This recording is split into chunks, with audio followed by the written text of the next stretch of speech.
இந்த அழகான உலகத்துல பிறந்திருக்கிற ஒவ்வொரு மனுஷனுக்கும் இன்னொரு மனுஷனோட கண்டிப்பா ஒரு போட்டி இருக்கும். அந்த போட்டி சொந்த பந்தத்தோடவும் இருக்கலாம், இல்லனா அது நண்பர்களோடவும் இருக்கலாம்.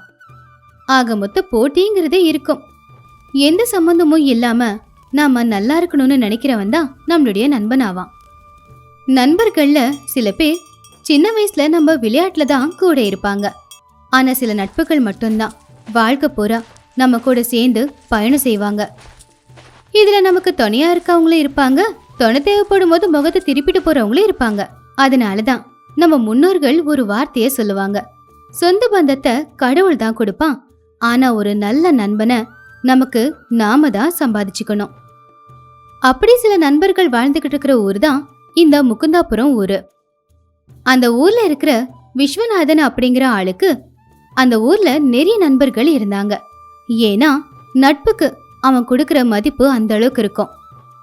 ஆனா அவனுக்கு நெருங்கிய நண்பர்கள் அப்படிங்கிறது 2 பேரு மட்டும்தான். ஒன்னு பிரசாத், இன்னொன்னு சக்கரபாணி.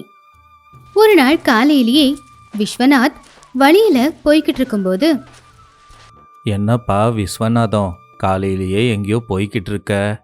ஒன்றும் இல்லை தாத்தா, என் நண்பர்களை பார்க்கறதுக்கு போகிறேன். எதுக்குப்பா அவங்களுக்கு அவ்வளோ முக்கியத்துவம் கொடுக்குற? வேலை வெட்டி இல்லாமல் ஊர் சுற்றுறதை தவிர அவங்க எதுக்கு பயன்படுறாங்க?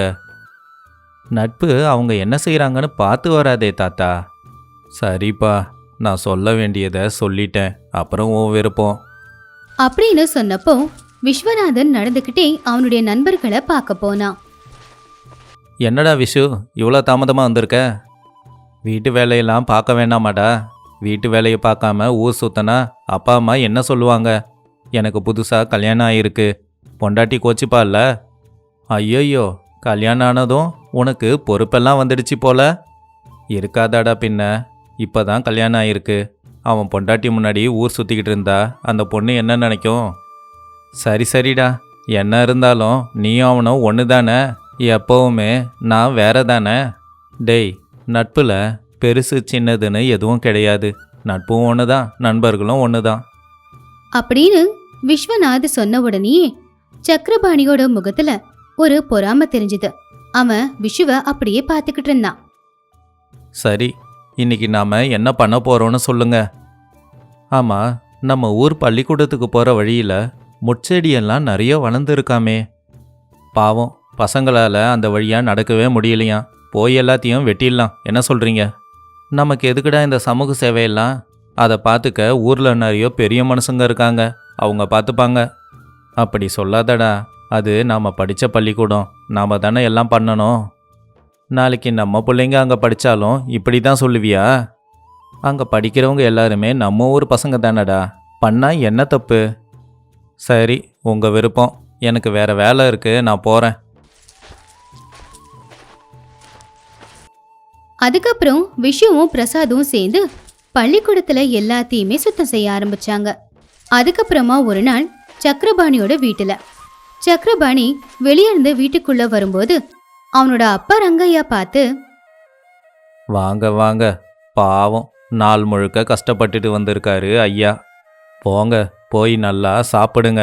சாப்பிட்றது, தினமும் ஊர் சுற்றிட்டு வர்றது, வீட்டில் அப்பா அம்மா கட்டின பொண்டாட்டி இருக்கான்னு கொஞ்சமாவது ஞாபகம் இருக்கா? எப்படா உருப்பிட போகிற? ஏதாவது வேலைக்கு போய் 4 காசு சம்பாதிக்கிற யோசனை இருக்கா இல்லையா? ஆரம்பிச்சிட்டியா? நான் வேலைக்கு போக வேண்டிய அவசியம் என்னப்பா இருக்குது? தேவையான பணம் இருக்குது, அப்புறம் என்ன?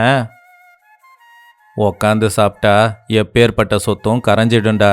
உன் பொண்டாட்டிக்காகவாது 4 காசு சம்பாதிக்கலாம் இல்லையா? நாளைக்கு பிள்ளைங்க பிறந்தாலும் இப்படி தான் இருப்பியா?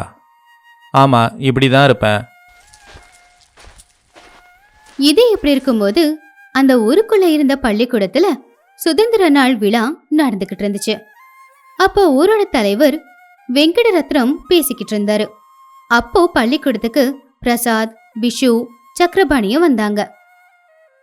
பிள்ளைங்களா, நாம் நல்ல வேலையை செஞ்சவங்கள எப்பவுமே பாராட்டணும், அவங்கள உற்சாகப்படுத்தணும்.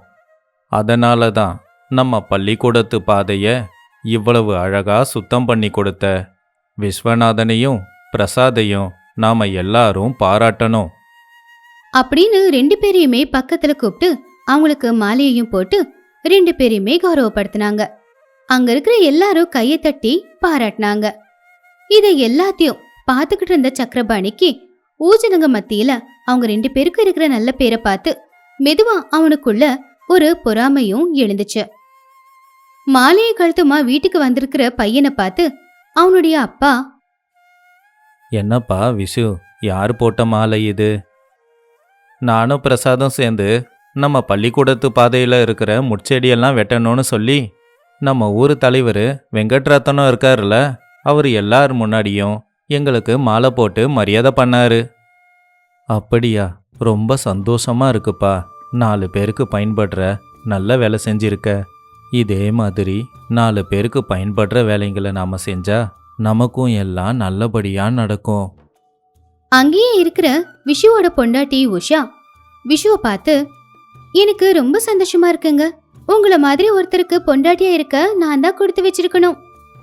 அதே மாதிரி தான் பிரசாதோட வீட்டுக்குள்ள பிரசாத் வந்த உடனே அவங்க அப்பா கிட்ட அவன் நடந்த எல்லாத்தையுமே சொன்னான். ரொம்ப சந்தோஷமா இருக்குப்பா. நீங்க 2 பேரும் நல்ல நண்பர்களா இருந்து ஊருக்கு நல்லது செய்யணும். இந்த பக்கம் எப்பவும் போலவே சக்கரபாணி வீட்டுக்குள்ள போன உடனே அவனுடைய அப்பா ரங்கையா சக்கரபாணிய திட்ட ஆரம்பிச்சாரு.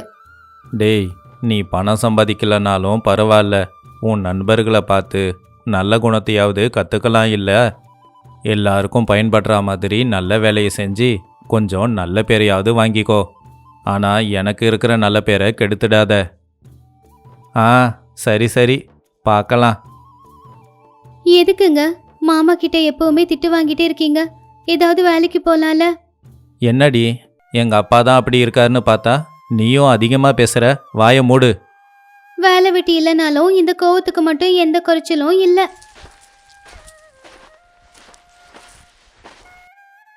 ஏன்பா, உன் நண்பர்கள் 2 பேரும் நல்ல வேலை செஞ்சு பாராட்டு வாங்கினாங்களே, அன்னைக்கு நீ அவங்க கூட இல்லையா? நான் இருந்தா உனக்கு என்ன, இல்லைன்னா உனக்கு என்ன, போயா.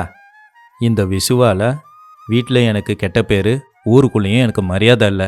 ஏதாவது பண்ணி ஆகணும்.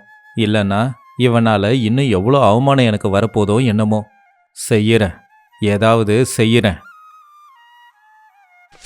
அப்படி நாட்களும் நகர்ந்துச்சு. ஒரு நாள் சக்கரபாணி ஊருக்கு கொஞ்ச தூரத்துல இருந்த ஒரு காட்டுக்குள்ள ஒரு புதைக்குழிய பார்த்தான். இதுதான் சரியான வழி. இந்த புதைக்குழி தெரியாத மாதிரி இலைய போட்டு மூடிடுறேன். அதுக்கப்புறம் அவனை இங்கே வர சொல்கிறேன். அவன் இந்த புதைக்குழியில் விழுந்துடுவான். அத்தோட தொல்லை முடிஞ்சது அப்படின்னு கொடூரமா யோசிச்சான். அவன் நினைச்ச மாதிரியே அடுத்த நாள் ஒரு வேலை இருக்குன்னு சொல்லி அந்த இடத்துக்கு வர சொல்லி விஸ்வம் வர்றதுக்கு முன்னாடியே சக்கரபாணி முன்னாடி போயிட்டான். நண்பன் தானே அப்படின்னு நம்பி விஸ்வமும் அங்கிருந்து கிளம்புனான். முன்னாடியே அங்க வந்த சக்கரபாணி அந்த புதைக்குழி யாருக்கும் தெரியாத மாதிரி இலைய போட்டு அதை மூடி வச்சிட்டான். அதுக்கப்புறமா பக்கத்திலே இருந்த ஒரு மரத்துக்கு பின்னாடி போய் ஒளிஞ்சுக்கிட்டு காத்துக்கிட்டு இருந்தான். சக்கரம் இங்கே தானே வர சொன்னான், ஆனால் அவனை காணமே. இன்னும் முன்னாடி போயிருப்பானோ?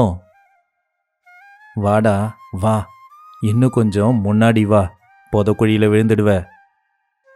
ஐயோ, என்னை பாம்பு கடிச்சிடுச்சு, காப்பாத்துங்க காப்பாத்துங்க. டேய் சக்கரபாணி, என்னடாச்சு?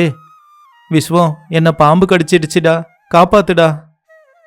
அப்போ விஸ்வம் உடனே பாம்பு கடிச்ச இடத்துல அவனுடைய வாயை வச்சு அந்த விஷத்தை உறிஞ்சிட்டு ஒரு துணியை வச்சு காலை கட்டிட்டான். உடனே சக்கரபாணியே அவனுடைய முதுகுல சுமந்துக்கிட்டு ஊருக்குள்ள இருக்கிற வைத்தியர்கிட்ட கூட்டிட்டு வந்தான். சரியான நேரத்தில் விஷத்தை எடுத்து நல்ல வேலை பார்த்துருக்க. நேரத்துக்கு சரியா கூட்டிட்டு வந்திருக்க, இல்லைனா எப்பவோ செத்துருப்பான். அப்படி சக்கரபாணியும் அந்த விபத்துல இருந்து தப்பிச்சிட்டான்.